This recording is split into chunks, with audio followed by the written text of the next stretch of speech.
एक पंडित जी कर रहे थे राम कथा।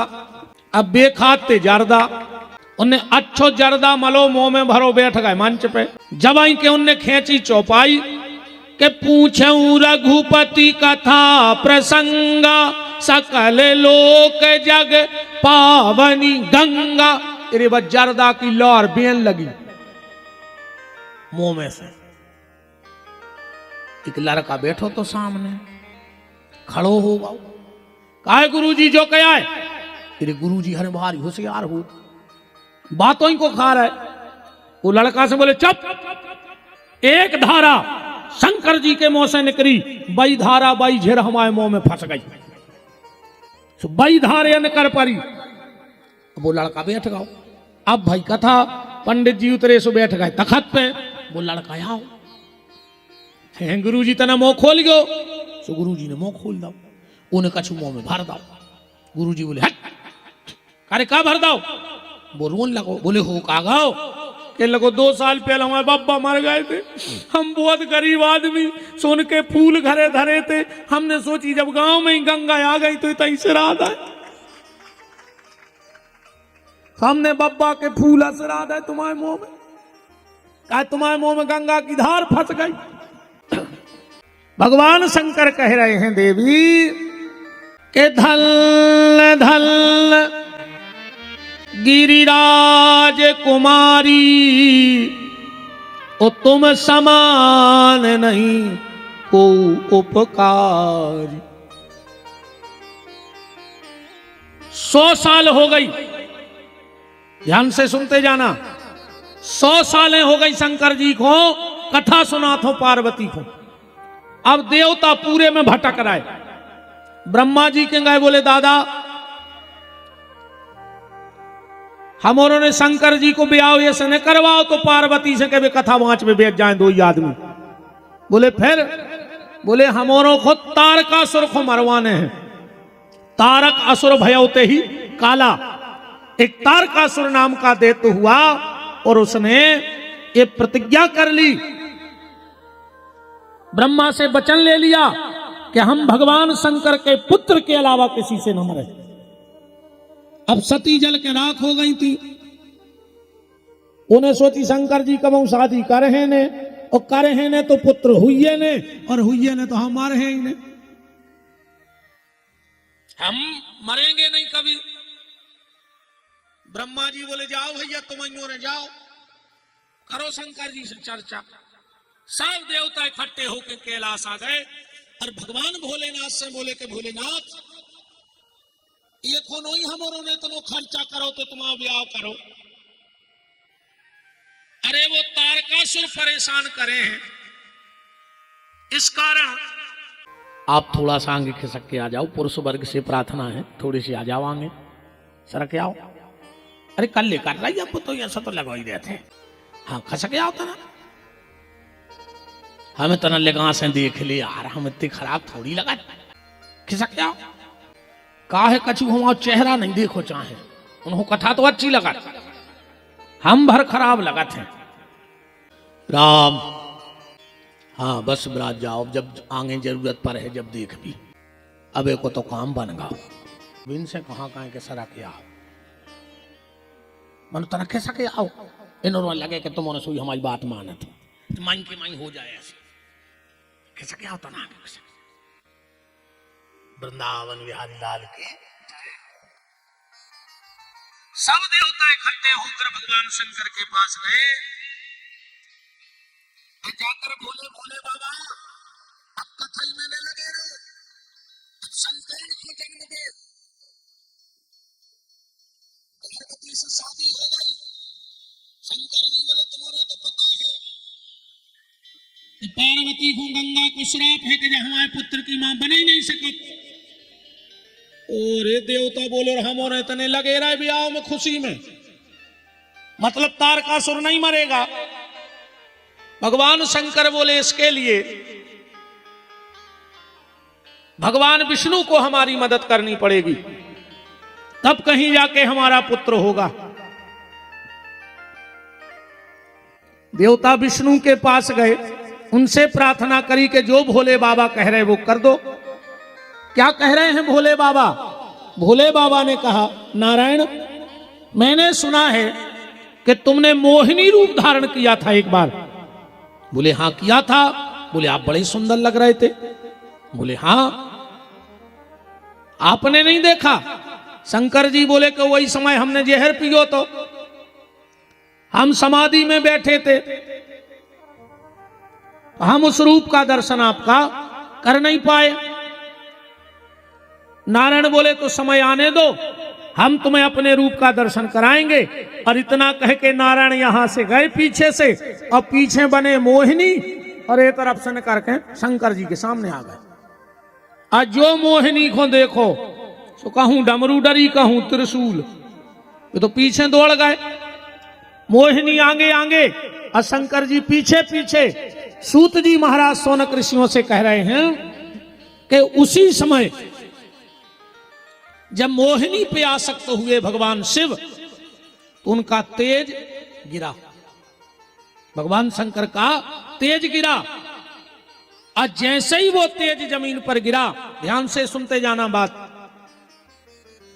अग्नि नारायण ने कबूतर का रूप लिया और कबूतर का रूप लेकर उस भगवान शंकर के तेज को खा लिया। जैसे ही उस कबूतर ने, अग्नि ने भगवान शंकर के तेज को खाया, सबरे देवता गर्भ से हो गए। क्यों? क्योंकि अग्नि का काम है देवताओं को भोजन कराना। अब एक बात ध्यान से सुन लेना, हमने तीसरे या चौथे दिन की कथा में एक बात कही थी कि हवन किसी भी देवता का करवाओ, आखिरी में स्वाहा बोलना पड़ता है। क्यों बोलना पड़ता है?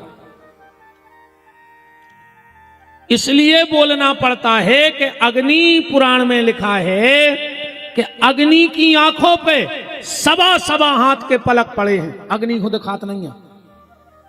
अग्नि की 3 पत्नियां हैं, स्वाहा, स्वधा और मातरो। इनका अलग अलग काम बटा है। स्वाहा नाम की पत्नी जब अग्नि के पास जाती है और कहती हम आ गए स्वाहा, सुबह मुंह खोल दे। और जो भी साकल्य डाला जाता है, एक बात और हमारी ध्यान से सुन लो माताओं, माताओं को साकल्य बनाने का अधिकार नहीं है। जो माताएं साकल्य बनाती हैं और उसका हवन जिसके घर में होता है, उसके घर की सुख शांति जल जाती है। ध्यान से सुन लेना बात। साकल्य समझ गई? जो हवन किया जाता है, जबा, तिल, चावल, अगर तगर, जटामासी, कबीला, छबीला, भोजपत, बहुत औषधि डलती हैं उसमें। हवन पे आ जा, हवन से समझ जाना, साकल्य से। आप जबा धो लो, तिल धो लो, चावल धो लो, सुखा लो, पर जब इकट्ठा करने का नंबर आए तो 9 साल से छोटी बेटी से वो साकल्य इकट्ठा करवा लेना। फिर देखना आप अपने घर के हवन का कमाल। और अगर तुमने साकल्य मिला दिया और हवन हो गया तो तुम्हारे घर की शांति जल के राख हो जाएगी। क्योंकि 9 साल से बड़ी माता को, नारी को साकल्य बनाने का अधिकार शास्त्र में नहीं लिखा है। इसके बाद अब इस चीज का ध्यान रखना। हमने पहले ही कहा था, हमसे वो चीजें जान लेना जिनसे आज तक आप लोग अनभिज्ञ रहे हो। पूतना ताड़का ये तो हजारों बार मर गई तुम्हारे क्षेत्र में, कहा फर्क पड़ो। हम ज्यादा नहीं पड़े इन राक्षसों के चक्कर में। तुम्हारे मरा यहाँ है, वो तो जिंदा होते तो हमारे बाप की दम हती के हम कंस मार देते। का बताओ, छज्जा सब कंस जिंदा हो तो तुम्हारे आउते कथा सुन भी, वो गड़ा दे तो तवा नदी में रेता में तुम तो मरे मरा यहाँ है। अब आजकल एक जो नाव चलन चलो, हर साल रावण जल रहा हो, माने मारो ने कहा जब तो हर साल मर रहा हो। रावण तब मरेगा कलयुग का जब राम होंगे जलाने वाले। अच्छा, आजकल रावण को जलावे भी बड़े बड़े लोग आउत नहीं। काय जे को मर जाए तो आगी को दे, उलाई खानदान के देत नहीं देत। तो जंजे रावण बार वे आत हैं को कहा है भाई हमारे परिवार में कौन मर है तो हम बार हैं, या हम मर जाए तो हमारा मोड़ा बार है। तो रावण को जे को जे आगी लगा उठे दशहरे को उनसे ही कहा है नहीं है। एक बार हमें एक कमेटी ने फोन करो, गुरुजी हमारी इच्छा है बार दशहरे के रावण को आप आगी लगाओ।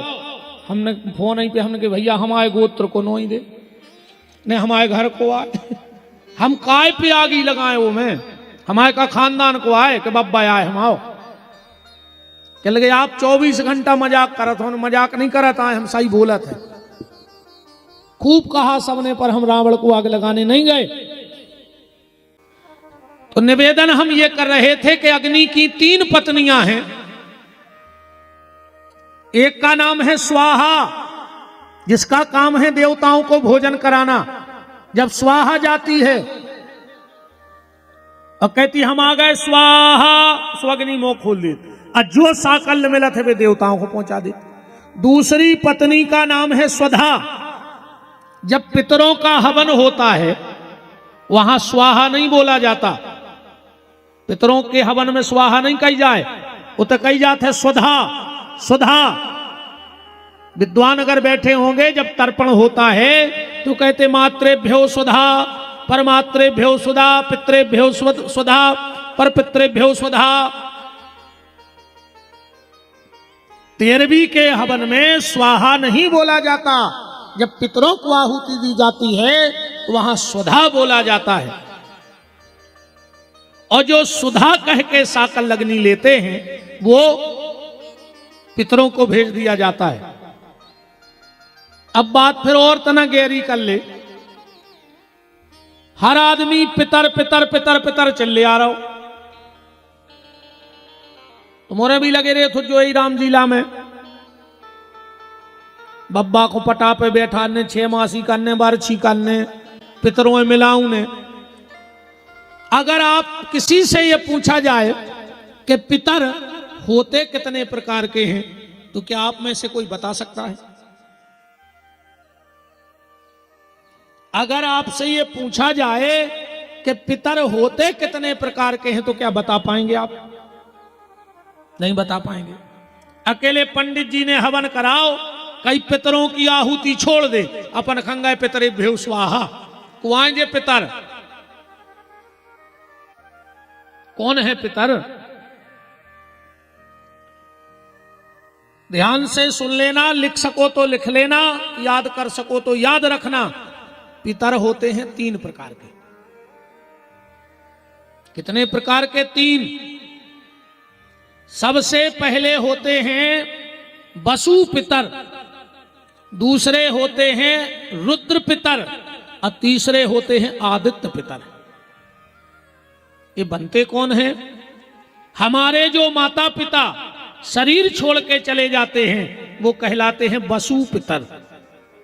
हमारे दादा और दादी शरीर छोड़ के चले जाते हैं तो वो कहलाते हैं रुद्र पितर। और हमारे दादा माने हमारे अजा पिताजी के दादा वो कहलाते हैं आदित्य पितर।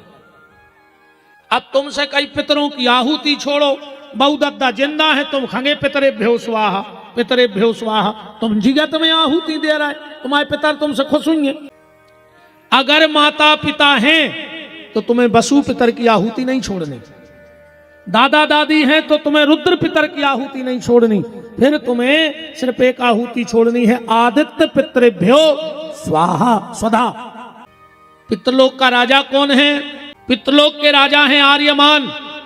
जब भी पितरों की आहुति करो तो पहली आहुति तुम्हें आर्यमान को देनी है पितरों को, तब पितरलोक में तुम्हारे पितरों को आहुति मिलेगी, वरना वो मिलने वाली नहीं है। तुम कितना पितरे पितरे भ्यो चले आता रहो। हर चीज की एक क्रिया है शास्त्र में, और जब वो क्रिया तुम्हें पता नहीं होगी तो फिर क्या सब सीताराम हो जाएगी कि नहीं हो जाएगी? तो देवताओं को भोजन कराने का काम है स्वाहा का, पितरों को भोजन कराने का काम है स्वधा का, और तीसरी पत्नी है मातरो। इसको किसका जिम्मा है? बोले ऋषियों का। हम लोग जब पूजन अर्चन तर्पण करते हैं तो हाथ में जल लेके कहते प्रियंतान नमः, माने वो देवता ऋषियों को जल देना है। और अगर आपके घर में पितरदोष है, आप सिर्फ कल से एक काम करने लगो, अगर 21 दिन में तुम्हारे घर की दिशा दशा न बदल जाए तो 23 फरवरी से हमारी जो कथा है धाम पे, वहां आके हजारों पब्लिक में खड़े होके कहना कि आप सोनतलई आए थे और झूठ बोलकर आए थे कथा में, हमने किया पर हमें कोई फायदा नहीं लगा। आप कल से सिर्फ 2 मिनट का समय सुबह स्नान करके तर्पण करने लगो, पानी देने लगो, बस जो विधि हम बता रहे हैं। और ये तो लगभग हमारा निवेदन है, हर व्यक्ति को करना चाहिए। आप सब इतना किया करो, पानी दिया करो 3 लोगों को रोज, क्योंकि हमारे ऊपर 3 लोगों का कर्ज है। पहला देवताओं का, क्योंकि देवताओं ने ये शरीर दिया है, ध्यान से सुनना, ये शरीर किसने दिया हमें? देवताओं ने। फिर दूसरा कर्ज है हम पे सप्तऋषियों का, जिन्होंने अपना गोत्र हमें दिया है। यहां जितने लोग बैठे हो ये सब सप्तऋषियों की संतान बैठे हो, 8वां कोई ऋषि है ही नहीं, हम सब लोग सप्तऋषि की संतान हैं।